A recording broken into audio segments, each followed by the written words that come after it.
It was the kind of day most people dream of. The sun was shining through the stained glass windows of the church, casting colorful shadows onto the marble floor. The scent of fresh flowers lingered in the air, mixing with the faint buzz of excitement that filled the room. Friends, family, and loved ones had gathered to witness the union of two people who seemed to have everything. I stood at the altar, my heart pounding with anticipation, watching as my bride-to-be, Olivia, made her way toward me. She looked radiant as always. Her white dress shimmered in the soft light, hugging her figure in a way that made my breath catch in my throat. She smiled, her eyes locked on mine, and for a fleeting moment, I convinced myself that nothing could ruin this day. We'd been together for 5 years, and I had no reason to doubt that this moment, this day, was the culmination of everything we'd built together. But somewhere deep inside, I felt a nagging sensation, a small voice whispering that something wasn't quite right. I tried to push it away, telling myself it was just nerves. After all, a wedding was a big deal. Who wouldn't feel a little anxious before such a momentous occasion? As Olivia reached the altar, I saw her hand shake slightly as she placed it in mine. My pulse quickened as I looked at her, searching for any sign that might indicate she was feeling what I was. Uncertainty, fear, or maybe something else I couldn't name. We had been through so much together. From the very beginning, Olivia had been my rock. She had supported me during my darkest times and celebrated with me in my brightest moments. Yet, as we stood there, I couldn't help but wonder if there was something I was missing, something she wasn't telling me. We had always been open with each other, or so I thought. But as she smiled up at me, a smile that, in retrospect, seemed more rehearsed than genuine, a cold chill ran down my spine. I shook the feeling off. It was the nerves, I told myself again. She was just as scared as I was. The officiant's voice cut through my thoughts as he began the ceremony. Do you, Olivia, take this man, Michael, to be your lawfully wedded husband, to love and cherish, for better or for worse, in sickness and in health? I saw her hesitate, just for a second, barely noticeable, but it was there. A pause that shouldn't have existed. A hesitation that should not have been. But the moment passed, and her voice came out clear and steady. I do. I exhaled, trying to calm my racing heart, hoping the air around me would somehow settle the storm inside. But as I looked at Olivia, there was something unsettling in her eyes, something I couldn't quite place. The officiant turned to me, smiling warmly. And do you, Michael, take Olivia to be your lawfully wedded wife? I opened my mouth to say the words I had rehearsed 1,000 times in my head. The words that would seal the commitment, the promise, the future. But before I could speak, I noticed a flash of something in Olivia's eyes. A flicker of doubt, or perhaps something darker. And for the first time, the thought crossed my mind that maybe I wasn't the only one making promises today. Just then, the door to the church creaked open. It was so faint that only I could hear it. A soft, almost imperceptible sound. But in that moment, my entire world stopped. A strange sense of déjà vu washed over me. I was about to say my vows, to pledge myself to the woman I loved. But that sound, the door, had shifted something inside me. Something was off. My throat tightened, and for a split second, I could not form the words. I looked at Olivia, trying to read her expression, to understand what had just happened. What was slipping through the cracks I hadn't noticed before. The officiant, oblivious to my inner turmoil, waited for me to respond. The congregation waited, their eyes fixed on me, their smiles soft and hopeful. But I was frozen, caught between the dream I thought we shared and the unsettling truth that was beginning to claw its way to the surface. And then, with a clarity that sent a wave of cold panic through me, Olivia spoke. I'm sorry, Michael, she whispered, her voice trembling. But I can't do this. The words hung in the air like a death sentence. My heart slammed against my chest as I stared at her, my brain refusing to process what she had just said. Was it a joke? A misunderstanding? The doubt I had been feeling earlier suddenly felt real, and my stomach churned with a sickening certainty that I didn't want to accept. Olivia? I whispered, my voice cracking. What do you mean? What's going on? She lowered her gaze, avoiding my eyes. I'm sorry, she repeated. I can't marry you. I love someone else. The world tilted beneath me as the floor seemed to shift. My body felt numb as the weight of her words crashed over me. It didn't make sense. Couldn't.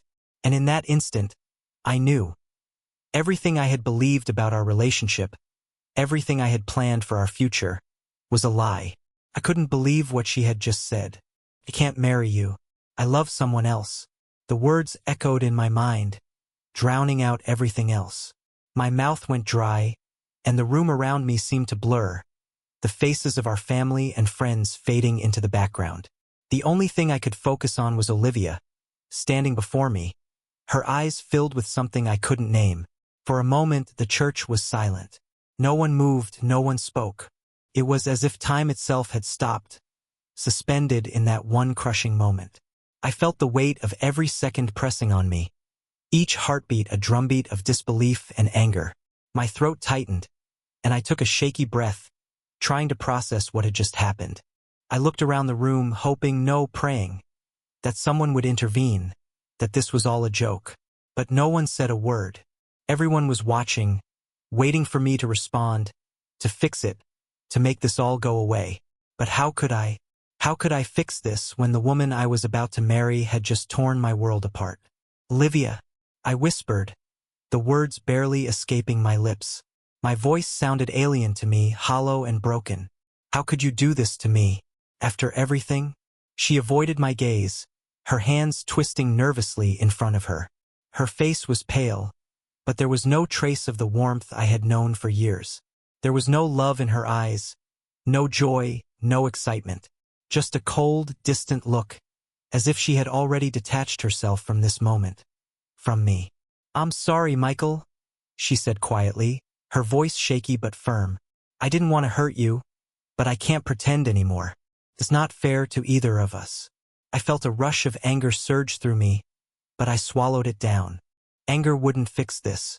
It wouldn't make sense of what had just been ripped away from me. So what now? I asked, my voice growing stronger, though the tremor of disbelief never left. You're just gonna walk away from everything? From me? From this life we've built? She didn't respond right away. Her eyes flickered to the floor, then back to me, and for a brief moment, I saw a flash of guilt. But it quickly disappeared, replaced by a look of determination. I've been seeing someone else, she said, almost too quietly to hear. Couldn't stop. I didn't know how to tell you. I thought I could hide it, but I can't anymore. I love him, Michael. The words hit me like a physical blow. The man. The one she'd been seeing behind my back. For how long? How could she lie to me all this time? Every moment we'd shared, every promise we'd made, suddenly felt like a sick joke. Who is he?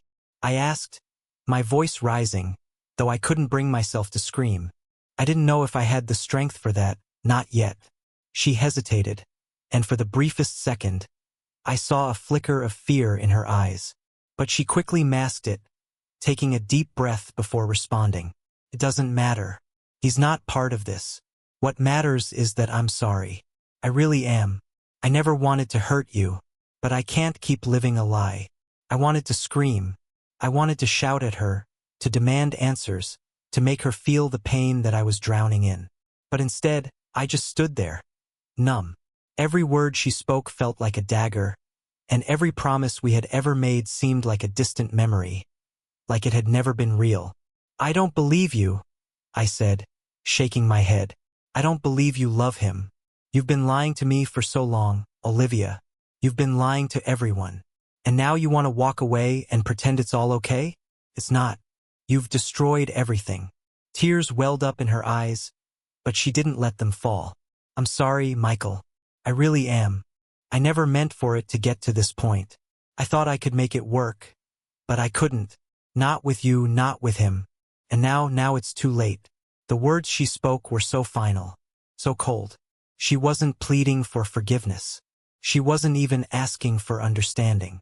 She was simply done. She had made her decision, and I was left to pick up the pieces of a shattered life. Suddenly, I heard a voice behind me. Is everything okay here? It was my best man, Ryan. He had been standing quietly to the side, clearly having witnessed the whole exchange. I turned to look at him, but the sight of his sympathetic eyes only made the pain worse. I didn't need his pity right now. I didn't need anyone's sympathy. I needed answers. I needed to understand why. But Olivia didn't even glance in Ryan's direction. She was already walking toward the exit, her heels clicking sharply on the church's polished floor. "I'm sorry, Michael," she repeated one last time before disappearing through the door. I stood frozen, the weight of her words sinking in, the cold emptiness creeping in around me. I had no idea how long I stood there, my legs shaking, my mind reeling, as the ceremony I had dreamed of for so long crumbled to dust. Ryan stepped forward, his hand on my shoulder, but I shrugged it off. I needed space. I needed time to process the overwhelming flood of emotions that threatened to drown me. I needed to figure out how to survive this. "Are you okay, man?" Ryan asked gently, his voice filled with concern. "I don't know," I said, my voice barely above a whisper. "I don't know if I'll ever be okay." And just like that, my world changed. The future I had envisioned, the life I had planned, slipped through my fingers like sand. And I was left standing in the wreckage, desperately trying to make sense of a love that had turned into nothing more than a cruel illusion. I don't know how long I stood there, the ceremony hall still buzzing with whispers and murmurs, but it felt like hours. My chest was tight, my head spinning. I could feel Ryan's hand on my shoulder, but it felt distant, as if it didn't belong to me. Nothing felt real anymore. The sharp click of Olivia's heels was still echoing in my mind. She left. The words felt foreign, and yet I couldn't escape them. Every part of me wanted to go after her, to stop her, to beg her to stay. But deep down, I knew it was already too late. She had made her choice. "Come on, man," Ryan urged, trying to guide me toward the exit. "Let's get you out of here." I followed him mechanically, each step dragging behind me like a weight I couldn't shake. We reached the parking lot in silence, and I collapsed into the passenger seat of Ryan's car, the engine starting with a low hum. "I can't believe it," I muttered, my hands shaking as I gripped the seat. "She just left me, in front of everyone, on our wedding day." Ryan glanced at me briefly before turning his attention back to the road. He was trying to be gentle, but there was no way to ease the pain. No words could fix this. "I don't know what to say," he said softly. "I can't imagine how you feel right now, but I need to ask you something." I looked at him, still numb, my mind far away. "What? Do you really think it's over?" he asked, his voice steady but probing. I swallowed hard, the question sinking deep. Was it over? Could I still fix this? Could I even want to? "She's the one I was supposed to marry?" I whispered, more to myself than to him. "I loved her. I believed in us." Ryan didn't say anything for a long moment, just focusing on the road as we drove through the quiet streets of the city. I couldn't shake the image of Olivia walking away from me. The woman I thought I knew. The woman I thought I'd spend my life with. But now she was just gone. And I was left wondering how I had missed the signs, how I had failed to see what had been right in front of me. We pulled up to my apartment, but I didn't feel any relief. I had no desire to go inside. I was sick of the sight of the place, sick of everything that reminded me of her. But there was nowhere else to go. Ryan parked, and we both sat in silence for a few moments. The weight of the situation hung thick in the air. Finally, Ryan broke the silence. "Did you ever suspect anything?" he asked quietly. I hesitated. The question felt like a trap, but I knew I had to answer. "There were moments," I admitted. "Little things that didn't make sense. She was always so distant lately, so distracted.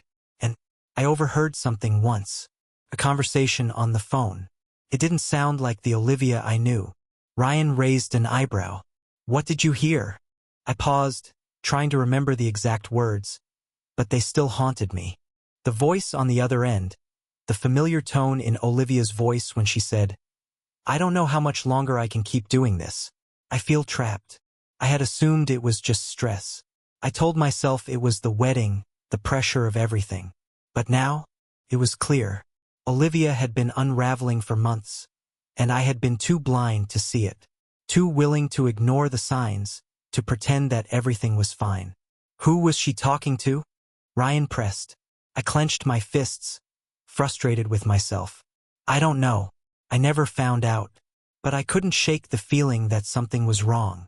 Ryan exhaled deeply. Dude, I hate to say it, but maybe she's been planning this for longer than you think. Maybe it's been going on for a while. I didn't want to hear it.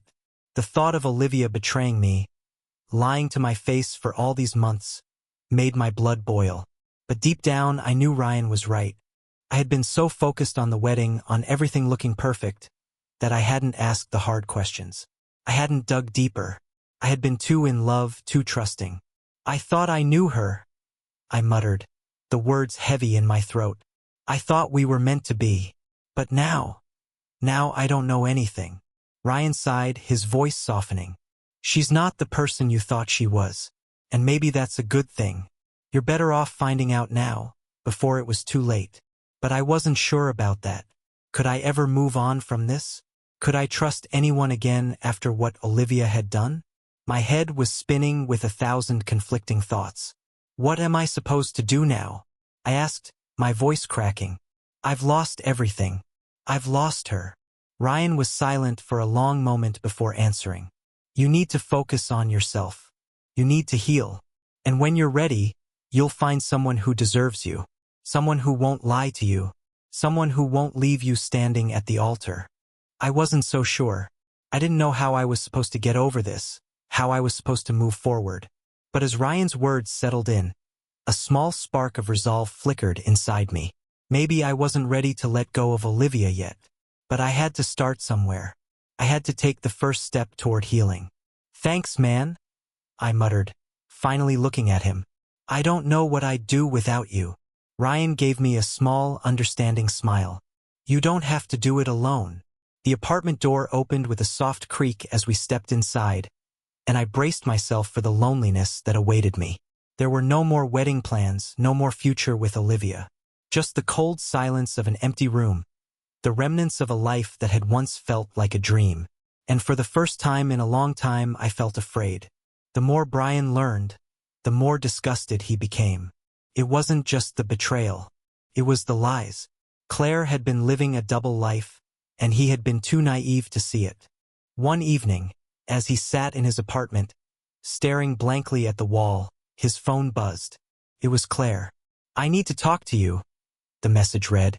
Brian felt a pang of anger rise within him. He wanted to ignore it, to move on and forget about her. But the pain, the rage, the confusion, it was too much to bear. He couldn't just let her get away with it. He agreed to meet her, and they sat in a small coffee shop. Claire looked different, broken, but not in the way Brian had expected. It was like she had lost something, too, but she wasn't ready to admit it. I'm sorry, Claire said quietly, her voice barely audible. I never meant to hurt you. Brian's heart twisted. Then why didn't you just tell me the truth? I couldn't, Claire replied. I didn't know how. Brian shook his head, his emotions overflowing. I gave you everything, and this is how you repay me. I didn't mean for it to happen, Claire said again, her voice shaky. Brian stared at her for a long moment. I don't want your apologies. I just want the truth. You made your choice. As the months passed, Brian slowly began to rebuild his life. The pain of losing Claire never fully went away, but he learned to live with it. He threw himself into his work, and with time he started to heal. He met new people, and while he wasn't ready for another relationship, he knew deep down that he could never trust Claire again. One day, as he was walking down the street, he saw her from across the road. She was with Jason, laughing, looking happy. It hit him like a wave. This was what she had wanted all along. And though it hurt, Brian realized that he was better off without her. In the end, he didn't need Claire to be happy. He had his own life, his own future. And though it had taken time, Brian understood one simple truth. The people who truly matter will never leave you in the dark. And that was the moment he truly moved on.